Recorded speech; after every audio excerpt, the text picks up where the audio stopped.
Le Koweït annonce que ses centrales électriques et ses usines de dessalement ont été frappées par l'Iran. Je rappelle que le Koweït dépend à 90% du dessalement pour son eau potable. Les pays du Golfe dépendent massivement des usines de dessalement, contrairement à l'Iran, qui peut aisément s'en passer. L'Iran aurait aussi demandé aux rebelles Houthis de Yémen de se tenir prêts à fermer le détroit de Bab el-Mandeb si les États-Unis frappent les infrastructures énergétiques iraniennes dans les semaines à venir. Les Iraniens ne se contenteront pas de fermer totalement le détroit d'Ormuz. Ils détruiront également les infrastructures énergétiques des pays voisins, s'en prendront aux câbles sous-marins et, si Trump déploie des soldats, ce sera un carnage total. Je sais que le président Trump sera poussé à envoyer des dizaines d'avions ravitailleurs supplémentaires en Israël, en prévision peut-être d'une nouvelle escalade avec l'Iran, afin de permettre à Israël de reprendre les frappes. Je sais aussi que le président Trump sera poussé à frapper les infrastructures stratégiques iraniennes, faute de parvenir à faire plier l'Iran ou à le ramener à la table des négociations. Mais à mes yeux, Trump n'a pas les moyens de vaincre l'Iran actuellement. Sinon, on n'en serait pas à 6 mois de guerre, sans qu'aucun objectif n'ait été atteint. Une attaque limitée contre l'Iran peut durer plusieurs semaines ou plusieurs mois. L'Iran va tirer des missiles, des drones, cacher ses armes et obliger les Américains à frapper beaucoup de cibles. C'est ce qui se passe depuis mars. Ici, les stocks de bombes intelligentes viennent à s'épuiser très rapidement. L'armée américaine pourrait se retrouver en difficulté avec un manque de munitions en pleine opération. Et c'est un risque majeur qu'ils connaissent, mais qu'ils évitent d'exposer clairement à leur population. L'Iran est un pays immense. Il est extrêmement difficile pour les États-Unis de maintenir une capacité de frappe permanente sur l'ensemble de son territoire, notamment à l'ouest et au sud. Ça, c'est manquer de vision simplement et d'objectivité. Lorsque LCI affirme que depuis la reprise des frappes, l'Iran s'est réservé par crainte de frapper l'État hébreu, pour moi, à ce niveau, ça se fait preuve explicitement d'un manque grave de compréhension de ce qu'est la stratégie iranienne. Je m'inscris en faux dans cette perception des choses.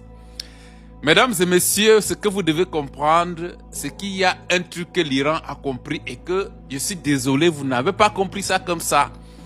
L'Iran est rentré dans une stratégie de décapiter tous les protecteurs de l'État hébreu dans la région. Le Bahreïn, le Qatar, le Koweït, qui constituent un bouclier préalable. Parce que, rendez-vous bien compte que chaque fois que l'Iran a visé Israël, qu'est-ce qui s'est passé? Il y a eu une interception préalable au niveau de ces pays. Et, méthodiquement, l'Iran a compris qu'il fallait commencer à décapiter d'abord la première couche de défense. Et c'est ce qu'ils sont en train de faire. Ce n'est pas que l'Iran aujourd'hui ait peur de l'État hébreu. Non! Faire cette affirmation, c'est un manque d'objectivité. C'est faire preuve de carence de compréhension de stratégie de guerre. L'Iran, à ce niveau, n'est pas en train de montrer sa peur ou sa trouille vis-à-vis de qui que ce soit. Si vous avez remarqué, il frappe les centres de contrôle, il frappe les centres d'interception, etc. Et bien plus tard, si ça déclenche entre Iran et l'État hébreu, la route sera totalement ouverte pour l'Iran. Finiront-ils par dégainer cette carte digne d'une bombe nucléaire, le détroit du Bab el-Mandeb? Suivez, ils ont menacé aujourd'hui. Pour bien situer les lieux, nous sommes en mer Rouge, à 2000 km au sud du détroit d'Ormuz, plus précisément dans le détroit de Bab el-Mandeb, séparant le Yémen et la péninsule arabique d'un côté, le continent africain de l'autre, et reliant la mer Rouge et le canal de Suez à l'océan Indien plus au sud. C'est donc une zone sensible. Il s'agit de l'un des couloirs de navigation commerciale les plus fréquentés du monde. Pour vous donner une idée, 40% du trafic mondial de marchandises passe par là, dont 7 millions de barils de pétrole chaque jour. Et bien c'est ici, très précisément, que les Houthis ont positionné missiles et drones. Les Houthis, ce groupe armé de rebelles soutenu par l'Iran qui contrôle un tiers du Yémen, dont la capitale, Sanaa. Nous sommes prêts à bloquer Bab el-Mandeb si la situation dans le détroit d'Ormuz se détériore, ont-ils indiqué dans un communiqué, évoquant un choc terrible pour le prix du baril de pétrole. Donc pour résumer, si l'Iran venait à mettre ses menaces à exécution, les pétroliers et navires de commerce seraient privés des 2 voies de passage les plus importantes de la région. Alors que faut-il craindre et quelles conséquences? Eh bien pour le pétrole, pas grand-chose. Pourquoi? Parce que depuis la guerre à Gaza et les frappes des Houthis sur les navires en mer Rouge en soutien au Hamas, la plupart des compagnies de transport ont appris à se passer de Bab el-Mandeb en contournant l'Afrique par le cap de Bonne-Espérance. Alors oui, cela allonge le trajet d'une quinzaine de jours. Oui, les prix du carburant sont plus élevés, les coûts d'exploitation plus importants aussi. Mais le secteur maritime mondial estime qu'il peut vivre avec cela, nous indique le spécialiste Francis Perrin qui était sur ce plateau avant-hier. Même chose pour le gaz naturel. En revanche, si les Houthis entrent dans la danse, les Américains et Israéliens devraient sans doute à nouveau frapper la milice, comme ils l'avaient fait pendant la guerre à Gaza. Et pour les pays du Golfe, notamment l'Arabie Saoudite, les Houthis, dans l'hypothèse maximale, pourraient frapper les tankers passés par le canal de Suez, venus charger du pétrole en mer Rouge à Yambou. Or, ce port se trouve au bout de l'oléoduc Est-Ouest qui permet à l'Arabie Saoudite de contourner en partie le blocage d'Ormuz. Donc, c'est un risque supplémentaire. Il y a trop de minimisation à chaque fois. Il y a trop de minimisation. Les gens, ils sont censés être journalistes. Ils disent jamais la vérité. En une phrase, si les Iraniens, avec les Yéménites là, ils ferment le détroit de Bab el-Mandeb, c'est la merde totale. Au moins le détroit d'Ormuz encore, on arrive à survivre. Il y a augmentation du... Et en plus, elle dit, concernant les conséquences concernant le pétrole, rien de grave. Menteuse. Je t'aime bien, hein. Je pense que tu es ma préférée maintenant sur LCI. Mais on te pousse à dire du n'importe quoi qui te décrypte. Bref. Qui ternit ton image que, en fait, le pétrole, les prix vont flamber d'un coup. Vous n'allez rien comprendre. Même s'ils passent par en bas de l'Afrique, c'est-à-dire un peu dans cette zone-là, même s'ils passent par là, déjà, c'est la mouise. Déjà, en passant par là, comme tu l'as dit, c'est compliqué. Il faut s'y habituer, mais on s'y habitue jamais à ce genre de truc. Si là, ça se ferme, c'est au-delà du gaz. C'est au-delà du pétrole. Et les deux là, ça sera déjà en gros impact.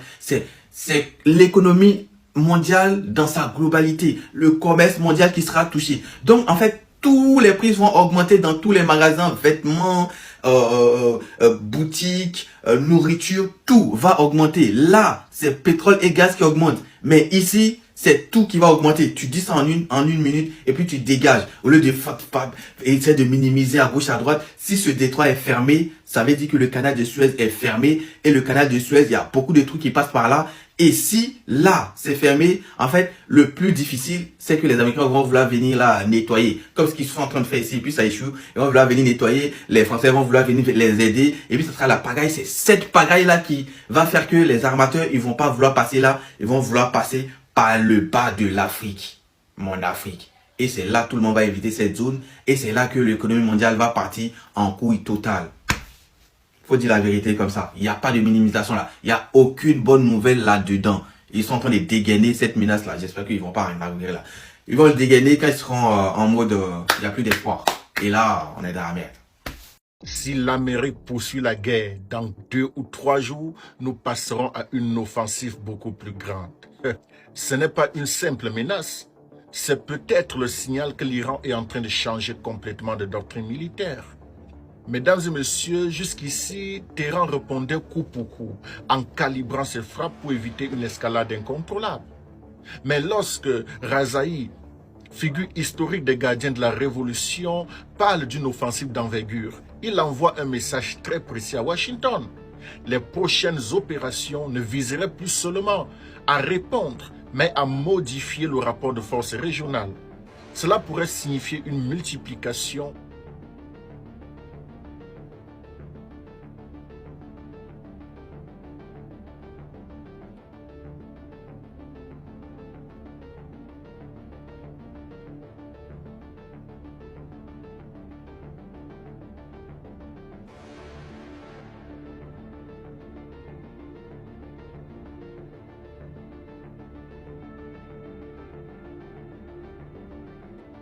prêt à être exécuté ou s'agit-il d'une stratégie de dissuasion destinée à forcer Washington à ralentir avant le point de non-retour? Les prochaines 72 heures pourraient bien déterminer la suite de ce conflit.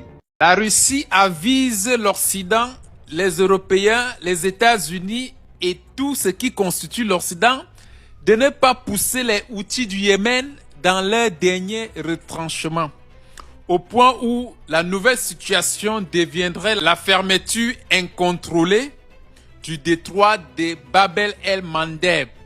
quand la Russie prévient souvent, on balaie en touche ces menaces et après on se retrouve avec des situations incontrôlables.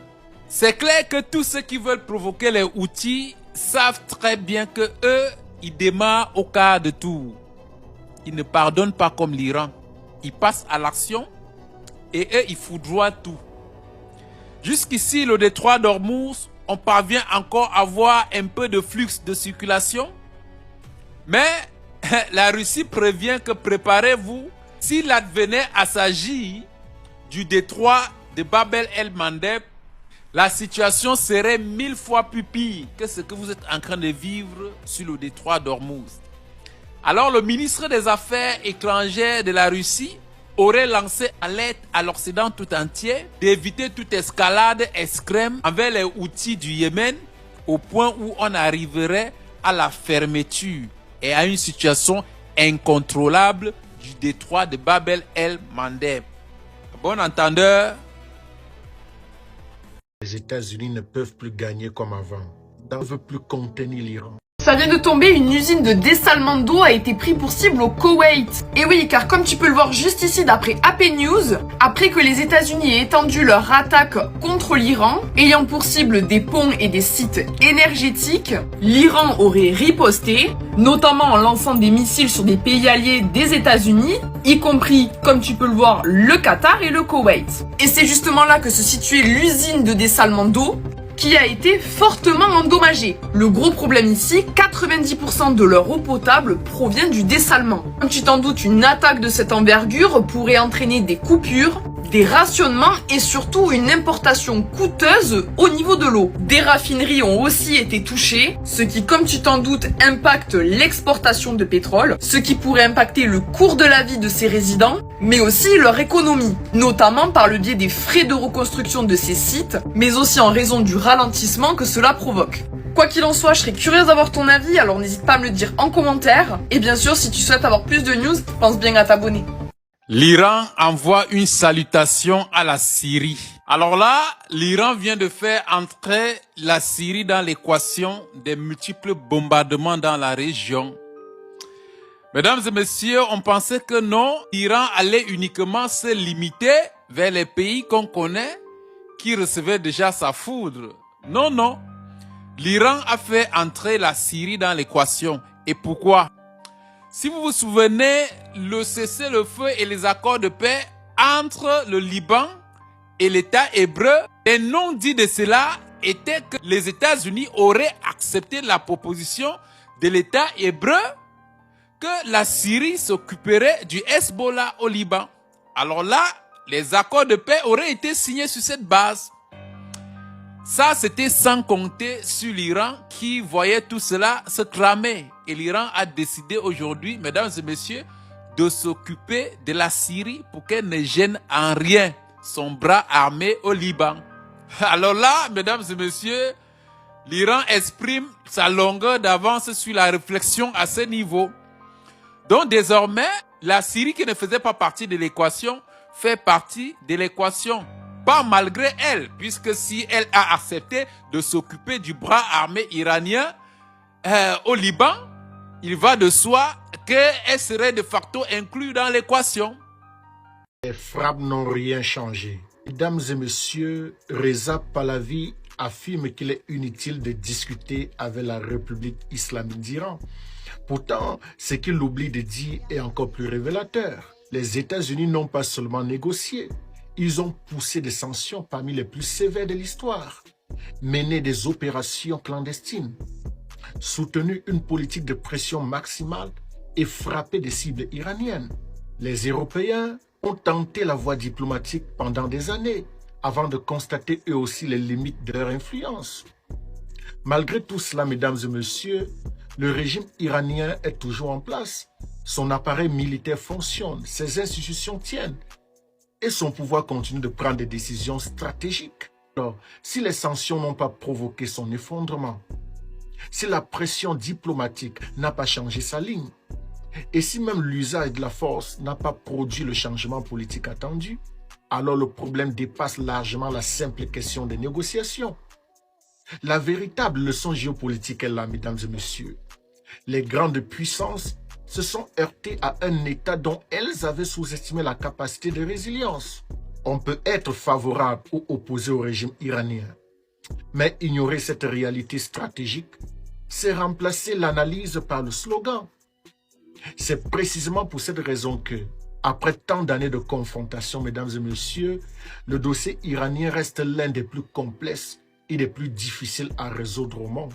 Ça y est, Donald Trump qui bombarde les civils iraniens et l'Iran promet une riposte dévastatrice. Plusieurs infrastructures iraniennes ont été frappées lors des dernières frappes américaines. L'Iran qui indique que le pont d'une rivière dans une région iranienne s'est effondré, mais également un pont autoroutier qui a été touché, un troisième pont civil qui a également été frappé. Des attaques qui ont interrompu plusieurs axes routiers qui sont importants en Iran, mais également une gare ferroviaire qui est située à l'ouest de Bandar Abbas, reliant un port civil au réseau national, a été bombardée. Encore une tour de télécommunications qui a été touchée, ce qui a endommagé également des bâtiments résidentiels voisins. Et un aéroport civil a lui aussi été frappé. Le bilan s'élève à 3 personnes décédées et 9 autres blessées lors de l'attaque contre le pont sur la rivière. L'Iran qui affirme que ces missiles ont détruit 2 entrepôts et un hangar militaire, ainsi que plusieurs avions ravitailleurs, des avions de chasse, sur la base militaire de Zayed aux Émirats Arabes Unis. Les autorités émiraties de leur côté démentent toute attaque et expliquent que l'incendie signalé serait accidentel. Les informations indiquent que des avions américains décollent d'une base militaire en Arabie Saoudite à seulement 70 km de la Mecque. Et bien évidemment avec l'autorisation officielle de l'Arabie Saoudite. Les frappes n'ont rien changé. Mesdames et messieurs, Reza Pahlavi affirme qu'il est inutile de discuter avec la République islamique d'Iran. Pourtant, ce qu'il oublie de dire est encore plus révélateur. Les États-Unis n'ont pas seulement négocié, ils ont poussé des sanctions parmi les plus sévères de l'histoire, mené des opérations clandestines, soutenu une politique de pression maximale et frappé des cibles iraniennes. Les Européens ont tenté la voie diplomatique pendant des années avant de constater eux aussi les limites de leur influence. Malgré tout cela, mesdames et messieurs, le régime iranien est toujours en place.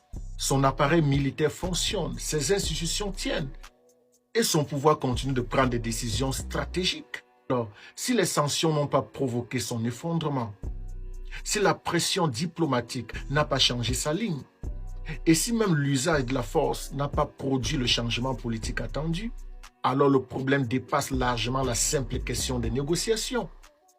La véritable leçon géopolitique est là, mesdames et messieurs. Les grandes puissances se sont heurtées à un État dont elles avaient sous-estimé la capacité de résilience. On peut être favorable ou opposé au régime iranien, mais ignorer cette réalité stratégique, c'est remplacer l'analyse par le slogan. C'est précisément pour cette raison que, après tant d'années de confrontation, mesdames et messieurs, le dossier iranien reste l'un des plus complexes et des plus difficiles à résoudre au monde. L'Iran réplique à la hauteur des salves américaines. La réplique est de taille. Mesdames et messieurs, les États-Unis, depuis 5 jours, n'ont pas cessé de pilonner tout le territoire iranien. Et au passage, hier, ils nous ont parlé encore des pourparlers. Entre-temps, la réplique iranienne est sans pitié. Elle est à la hauteur des salves américaines. Le Koweït se plaint qu'une centrale électrique a été foudroyée par un missile iranien. Beaucoup se posent la question, mesdames et messieurs, pourquoi l'Iran n'attaque pas directement les États-Unis sur le territoire américain et ne fait que pulvériser les infrastructures de ses voisins. Mesdames et messieurs, il ne faut pas oublier de le dire. Les intérêts américains dans la région du Golfe Persique sont au moins 1/15 de l'économie américaine. Donc, lorsque l'Iran est en train de répliquer sur les centrales électriques, sur les aéroports, sur les bases militaires, ils sont en train de toucher même au cœur de l'économie américaine. Pour ceux qui ne se rendent pas compte. Alors là, mesdames et messieurs, la réplique iranienne est à la hauteur. Les attentes de la réplique iranienne ne sont pas des moindres. Et les États-Unis, qui avaient annoncé une Iran déjà pliée, ne vont pas nous dire qu'ils sont surpris. Alors que tous les experts avaient confirmé que les capacités iraniennes restaient intactes. Lorsque l'Iran a annoncé hier qu'ils peuvent tenir sur une dizaine d'années, je me pose la question sur ce qu'il en resterait des supplétifs des États-Unis dans la région du Golfe Persique. veut faire taire les médias. Mesdames et messieurs, pendant des années, Donald Trump s'est présenté comme le défenseur absolu de la liberté d'expression face à ce qu'il appelait la censure des grandes plateformes et des médias. Mais aujourd'hui, son discours prend une tournure beaucoup plus radicale. Il affirme clairement que les médias de télévision qui ont refusé de diffuser son allocution devraient perdre leur licence d'émettre. C'est incroyable, mesdames et messieurs. Derrière cette déclaration, la vraie question n'est pas de savoir si les médias ont eu raison ou tort de ne pas retransmettre son discours. La question est stratégique.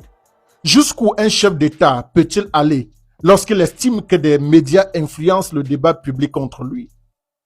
Aux États-Unis, nous le savons, les chaînes disposent d'une liberté éditoriale et ne sont généralement pas tenues de diffuser les interventions présidentielles. Demander le retrait de leur licence ouvre donc un débat explosif entre deux principes. D'un côté, la responsabilité des médias lorsqu'ils sélectionnent l'information qu'ils montrent au public. De l'autre, la protection de leur indépendance face au pouvoir politique. Cette sortie de Trump dépasse largement une simple colère contre la presse. Elle révèle une bataille beaucoup plus profonde pour le contrôle du récit politique. Une chose est sûre, mesdames et messieurs, lorsque le pouvoir accuse les médias de manipuler l'opinion et que les médias accusent le pouvoir de vouloir les faire taire, ce n'est plus seulement une guerre de communication, c'est une guerre d'influence qui redéfinit les limites de la démocratie américaine. Cette photo causerait des troubles psychiques chroniques dans la tête de Donald Trump et des États-Unis, mesdames et messieurs. Voilà pourquoi vous pouvez comprendre pourquoi les États-Unis se sont jurés de ne pas laisser les dirigeants iraniens arriver à ceci. Jusqu'à présent, Kim Jong-un et la Corée du Nord continuent de produire des insomnies dans la tête des dirigeants américains. Ils n'en reviennent pas. Comment est-ce que la Corée du Nord a fait pour atteindre le but ultime? Ils n'en reviennent pas. C'est pourquoi ils se sont jurés que les Iraniens ne se donneront pas ce privilège, sauf qu'ils ont misé sur la mauvaise carte. Mesdames et messieurs, pour petit rappel, lorsque les États-Unis étaient embourbés, étaient concentrés sur l'Irak, sur l'Afghanistan, la Corée du Nord minutieusement a pris son temps et a atteint son but ultime. À la surprise générale, les États-Unis ne pouvaient plus rien faire. Et Donald Trump était même allé en 2017 pour supplier la Corée du Nord et dit que s'il vous plaît, on vous donne l'argent, renoncez à cela, mais il était déjà trop tard. Et c'est pourquoi vous voyez ce qui se passe en Iran, mesdames et messieurs, les États-Unis ont dit que non, pour rien au monde, ça ne pourrait pas se reproduire. Ils ne voudraient pas donner le privilège aux dirigeants iraniens d'avoir ce genre de photos. Ce n'est que l'unique raison et rien d'autre. Parce que les États-Unis ne supportent pas qu'un pays du Moyen-Orient possède l'arme ultime. La domination américaine, c'est bye-bye, c'est ciao, ciao, ça sera fini. C'est de ça qu'il s'agit, mesdames et messieurs. Alors là, le dirigeant nord-coréen s'est encore filmé récemment au milieu de ces centrifugeuses, mettant en exergue qu'ils veulent produire plus de bombes nucléaires pour plus de sécurité, ce qui notamment pour les États-Unis est insupportable, mais ils ne peuvent rien faire. La guerre au Moyen-Orient n'est pas prête à prendre fin. Les alliés de Washington dans le Golfe, certains qui commencent à dénoncer les actions négatives de l'Iran, selon eux ce sont des actions négatives, mais pendant ce temps, voici un autre pays du Golfe qui décide de se réarmer. L'Amérique vient de vendre à l'Arabie Saoudite officiellement des armes, beaucoup d'armes. Le montant utilisé pour l'achat de ces armes est colossal. Ces armes sont achetées pourquoi? C'est parce que l'Arabie Saoudite en a besoin. Parce que le territoire sait qu'il est sous la constante menace de frappe. On ne va même plus dire menace de frappe. L'Arabie Saoudite est régulièrement frappée. Donc il faut se réarmer. Et ce réarmement en dit long sur les perspectives de paix, sur la conduite du conflit. Et donc selon l'information officielle, Washington a approuvé une vente d'armes de près de 2 milliards de dollars à l'Arabie Saoudite. Près de 2 milliards de dollars. Il s'agit, selon l'information, de renforcer les capacités de défense du Royaume-Uni face aux menaces actuelles et futures. Hmm. Oui, du royaume, pas uni, hein, du royaume, voilà. Hein, du royaume saoudien. Donc, l'Arabie saoudite constate qu'il y a des menaces actuelles. Parce que l'Iran frappe. Donc, par rapport à ces frappes, il faut se réarmer, renforcer les capacités de défense, puisque l'Iran a tout bousillé, et puis faire face aux menaces futures. Mais l'Iran a tout bousillé, oui. Qui vend les armes à l'Arabie saoudite? C'est Washington. Qui perd donc? Ce sont toujours les États du Golfe. Vous achetez l'Iran détruit. Le peu que vous avez l'Iran détruit, vous êtes contraint d'acheter à nouveau. Et vous ne faites que payer l'Iran détruit. Pendant ce temps, Washington perd quand même, mais le territoire américain est tranquille. Donc si les alliés de Washington dans le Golfe sont malins, au lieu de se réarmer d'armes, de se réarmer avec des armes, de nouvelles armes, il faut se réarmer de courage. Dire clairement à Washington, arrêtons cette guerre, comme ils avaient commencé au début de cette semaine. Partir vers l'Iran, dire oui, nous exigeons à ce que vous venez à la table de négociation. Pousser les deux parties à trouver un compromis pour que la paix puisse revenir au plus vite que possible. Alors, mais c'est ce qu'ils ne sont pas en train de faire. Et donc, cette décision intervient au moment où l'Iran est en train de multiplier ses avertissements et ses frappes contre les États du Golfe. Voici une décision d'achat d'armes qui intervient au moment où les Houthis du Yémen sont en train d'intensifier leur attaque et la tension est en train de monter autour du détroit d'Ormuz, sans compter la tension qui a commencé à monter sur la mer Rouge. Vous voyez? Alors, la première question qu'on va se poser, c'est pourquoi les États-Unis sont en train de renforcer l'Arabie saoudite dans ses capacités, seulement maintenant. Là. À première vue, c'est comme si on avait déjà la réponse, parce que oui, il y a que l'Arabie saoudite veut renouveler ce qu'il a perdu. Mais la vérité, c'est que l'Arabie saoudite devient un pilier du dispositif américain dans le Golfe. C'est ça, c'est pourquoi ils sont en train de réarmer l'Arabie saoudite. Washington ne veut pas perdre ses piliers dans le Golfe. Washington veut continuer à avoir des partenaires solides dans le Golfe qui disposent d'équipements militaires nécessaires pour continuer à faire face à l'Iran. Donc cela prouve déjà que l'Iran est victorieux. L'Iran est puissant. Puisque, quand vous constatez, il y a combien d'États qui sont en intelligence contre l'Iran? Sans parler des États membres de l'OTAN qui apportent un soutien souterrain, mais dans le Golfe, on a déjà au minimum 5 pays qui sont déchaînés contre l'Iran. À cela s'ajoutent Washington et Israël. Ça nous fait 7 pays contre un seul pays qui est en train de tenir. Il faut dire que l'Iran tient. Donc face à l'élargissement des attaques de l'Iran, Washington et ses alliés veulent consolider leur capacité de défense. Mais est-ce que l'Iran va les laisser le temps? Plus ils vont consolider, plus l'Iran va détruire. C'est la technique russe que l'Iran applique. Alors, du côté des Houthis du Yémen, il faut dire que les Houthis du Yémen replacent l'Arabie saoudite en première ligne. L'Arabie saoudite est dans le viseur. Les attaques revendiquées par les Houthis du Yémen montrent combien de fois, alors, le territoire saoudien est en train de redevenir une cible plus directe si la guerre s'étend davantage. Donc, les Houthis du Yémen visent aussi l'Arabie saoudite. Et vous savez, tout récemment, il y a un avion iranien qui a été bombardé du côté du Yémen sur instruction de l'Arabie saoudite. Et les Houthis du Yémen et les Iraniens ne sont pas du tout prêts à tolérer. Voilà.